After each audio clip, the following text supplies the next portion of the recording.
Hi friends, welcome to our channel. இன்றைக்கி நம்ம சேனலில் ஒரு 5 பேர் சேல் போஸ்ட் தான் போட்டிருக்கேன். இது நம்ம சப்ஸ்கிரைபரோட பேடு, நம்ம கூத்தாநல்லூர் கருணா பிரதரோட பேடு. இந்த பேடோட ஏஜெலாம் பார்த்திங்கன்னா எல்லாமே ஒரு 2 to 3.5 வயசுக்குள்ளே உள்ள பேடுங்க தான். எல்லாமே அதோடய பேரண்ட்டு பறந்துருக்குங்க. இது எல்லாமே அவர்கிட்ட ஸ்டாக் பண்ண போகிறாங்க தான். இதோட பேரண்ட் எல்லாமே ஒரு 7 to 9 மணி வரையும் சாலிடாக பறந்துருக்கு அப்படின்னாரு. இது நாகப்பட்டினம் புறாங்களுக்கும் திருச்சி புறாங்களுக்கும் உடச்சி வந்த புறாங்க. இது எல்லாமே இப்போ பேரிங் பண்ணது, நியூ பேரிங் தான். இன்னும் ரிசல்ட் இதில் பார்க்கல. ஆனால் இதோட முந்தின பாகம்லாம் ரிசல்ட் பார்த்து தான் இந்த பேரிங் போட்டிருக்காங்க.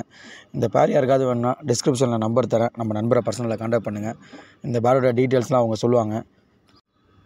ப்ரைஸும் ரீசனபிளாக தான் சொல்லியிருக்காங்க. இந்த வீடியோ ஃபுல்லாக பாருங்கள். இந்த வீடியோ உங்களுக்கு பிடிக்கும்னு நம்புகிறேன். இது போல் நம்ம சேனலில் கண்டினியூவாக சேல்ஸ் அப்டேட் கொடுத்துட்ருக்கோம். நம்ம சேனலில் கண்டினியூவாக ஃபாலோ பண்ணுங்கள், லைக் பண்ணுங்கள், ஷேர் பண்ணுங்கள். அப்படியே மறக்காமல் சப்ஸ்கிரைப் பண்ணுங்கள். Thank you friends.